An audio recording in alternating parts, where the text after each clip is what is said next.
திமுக தலைவர் ஸ்டாலின் மிசா கைது சார்ந்த சர்ச்சையை பற்றி உங்கள் கருத்து என்ன? மிசாவை பொறுத்த வரைக்கும் நீங்கள் எல்லாம் தெளிவாக புரிஞ்சுக்க வேண்டிய விஷயம் என்னன்னா, மிசா காலகட்டத்தில் ஸ்டாலின் அவர்கள் கைது செய்யப்படுறவன் யாருமே சொல்லலை. மிசா காலகட்டத்தில் கைது செய்யப்பட்டார், இது எல்லா பேருமே ஏற்றுக்கிறாங்க. ஆனால் காரணம் என்ன? எமர்ஜென்சியை எதிர்த்து, இந்திராவை எதிர்த்து கைதானாரா, இல்லாட்டி தனிப்பட்ட காரணங்களால் கைது செய்யப்பட்டாரா? இதுதான் விஷயம்.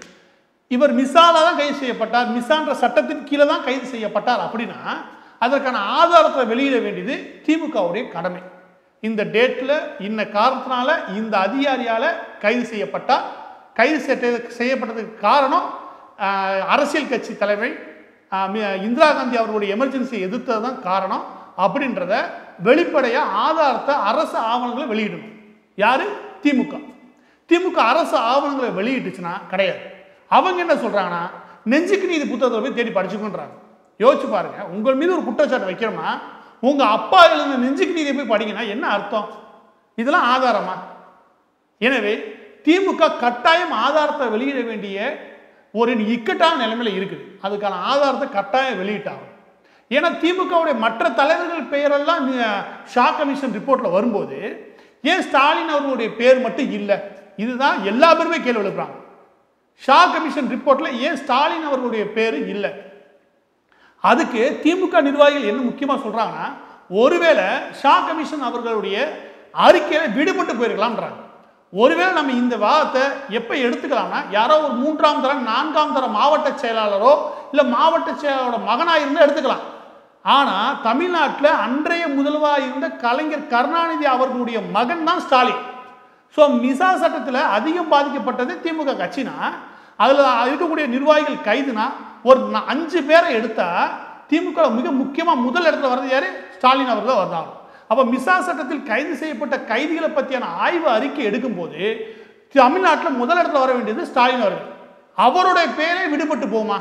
கொஞ்சம் யோசிச்சு பாருங்க. ஷா கமிஷன் எவ்வளோ பெரிய கமிஷன், அவங்க என்ன அவ்வளோ அளவுக்கு கேர்லெஸ்ஸாக இருந்திருப்பாங்க? ஒரு முக்கியமான, அதுவும் 5 கைதிகளும் முதல் 5 கைதிகள் எடுத்தா கூட ஸ்டாலின் அவர் தான் ஃபர்ஸ்ட் வரும். ஏன்னா அன்றைய முதல்வரோட மகன், அவர் பேரை விட முடியுமா? கைதிட்ட போய் சிறை கைதிகள் பற்றியான விவரங்கள், அதில் மிசா சட்டத்தின் மீது கைது செய்யப்பட்ட கைதிகளுடைய விவரத்தை வாங்கினா சிறைச்சாலையிலிருந்து கொடுக்கும் போதே மிக முக்கியமான கைதிகள் லிஸ்ட்டை ஃபர்ஸ்ட் கொடுத்துருப்பாங்களா இல்லையா? அது ஷா கமிஷனுக்கு போயிருக்குமா இல்லையா? அப்போ அந்த சிறை கைதிகளை பற்றின விவரங்களை கொடுக்குற இடத்துலேயே தான் ஏதோ பிரச்சனை இருக்கு. அவங்க இவர் மிசா கைது கிடையாது, வேற ஒரு காரணத்தால் தான் கைது செய்யப்பட்டார் அப்படின்னு சொல்லியிருந்தாங்கன்னா இதில் சேர்த்துக்க மாட்டாங்க, கட்டாயம் சேர்த்துக்க மாட்டாங்க. எவ்வளோ பெரிய புள்ளியாக இருந்தாலும் சேர்த்துக்க மாட்டாங்க கரெக்டா? அப்போ இப்போ திமுக என்ன செய்யணும்னா, ஒருவேளை ஷா கமிஷனில் விடுபட்டு இருந்தாலுமே கூட நீங்கள் ஆதாரத்தை வெளியிட வேண்டியது உங்கள் கடமை. ஸோ இதற்கான ஆதாரத்தை வெளியிட வேண்டிய கடமை திமுக இருக்குது. அதை விட அதிகமாக கலைஞர் குடும்பத்துக்கு இருக்கு. ஏன் நான் அப்படி சொல்றேன்னா, கலைஞர் குடும்பத்து சொத்தா இன்னைக்கு திமுக இருக்கு கரெக்டா? திமுகன்றது ஒரு கார்பரேட் நிறுவனமாக மாறி ஒரு தனிப்பட்ட குடும்பத்துடைய சொத்தா மாறிடுச்சு. தனிப்பட்ட குடும்பத்துடைய சொத்தா மாறுறதுக்கு முன்னாடி அவங்க என்ன சொன்னாங்க? கலைஞர் கருணாநிதி அவர்களுடைய மகன் ஸ்டாலின்றதுனால அவர் வரல அந்த தலைவர் பதவிக்கு. அவர் மிசா கைதி, மிசா தியாகி, திமுகவுக்காக கைதாகி அங்கே போய் சிறையில் அடைஞ்சார் அப்படின்ற காரணங்களாலும் அந்த தியாகத்தினால தான் அவர் தலைவர் பதவிக்கு வந்தார் அப்படின்னு ப்ரொமோஷன் பண்ணது யாரு? கலைஞர் குடும்பம். ஸோ கலைஞர் குடும்பத்துக்கு, திமுக விட கலைஞர் குடும்பத்துக்கு ஸ்டாலின் அவர்கள் மிசா காலத்தில் இந்திரா காந்தியை எதிர்த்து, எமர்ஜென்சி காலத்தில் இந்திரா காந்தியை எதிர்த்ததுனால மிசா சட்டத்தின் மீது கைது செய்யப்பட்டார்னு ஆதாரத்தை வெளியிட வேண்டிய முழு பொறுப்பு கலைஞர் கருணாநிதி அவர்களுடைய குடும்பத்துக்கு தான் இருக்கு. முதல்ல இது தெளிவாக புரிஞ்சுக்கணும், சரியா?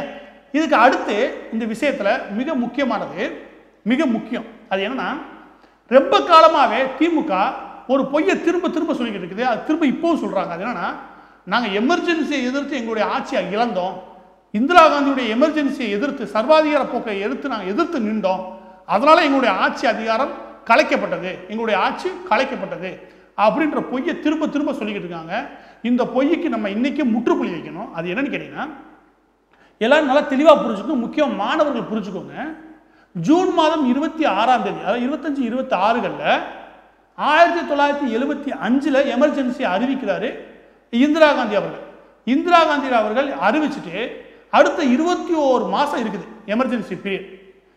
நாடு முழுவதும் எல்லா முக்கியமான அரசியல் தலைவர்கள் எல்லாமே கைது செய்யப்படுறாங்க. யார் யாரெல்லாம் இந்திராவுக்கு எதிராக நிற்கிறாங்களோ, இந்திரா தான் இந்தியா, இந்தியா தான் இந்திரா, இப்படியான ஒரு நிலைமை உருவாயிருச்சு. சரியா?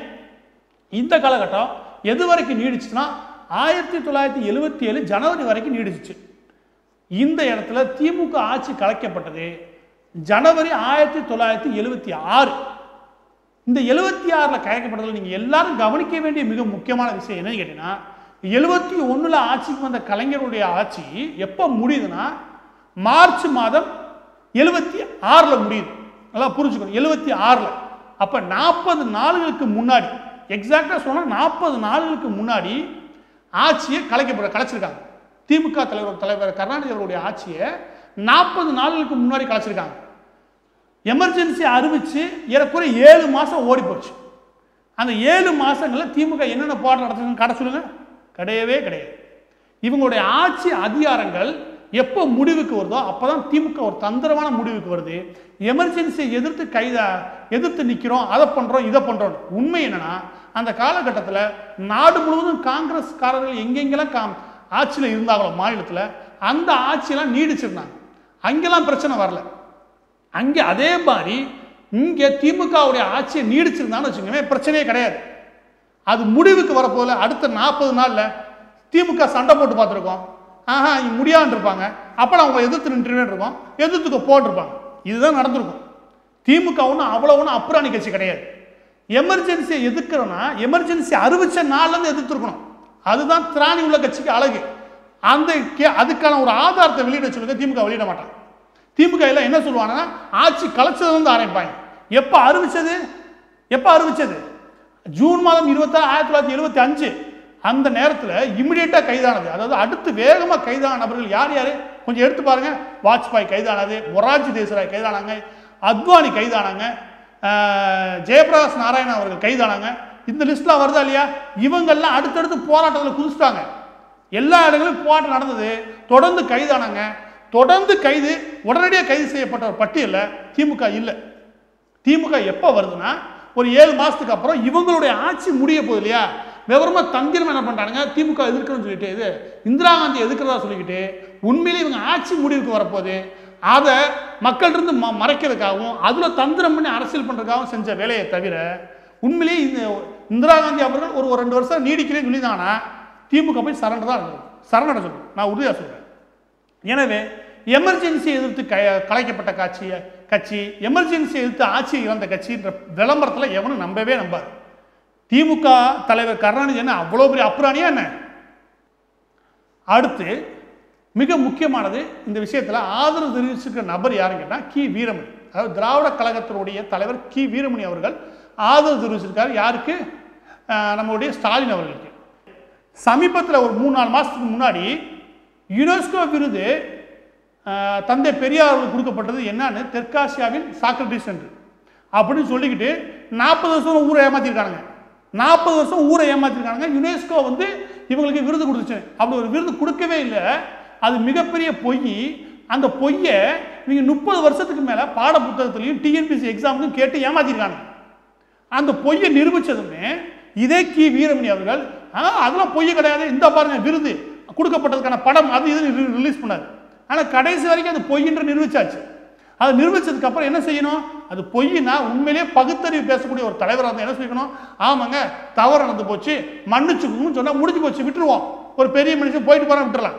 ஆனா லாஸ்ட் வரைக்கும் அந்த பொய்ய மறுக்கவே இல்லை. கடைசி வரைக்கும் அந்த பொய்யை அப்படியே வச்சிருக்காரு. இன்ன வரைக்கும் ஆதாரத்தை வெளியிடவே இல்லை கி வீரமணி. இந்த லட்சணத்துல யுனெஸ்கோ பார்வையில் தந்தை பெரியார் யார் இருந்தா இவரை எழுதி ரிலீஸ் பண்ணிக்கிட்டார்.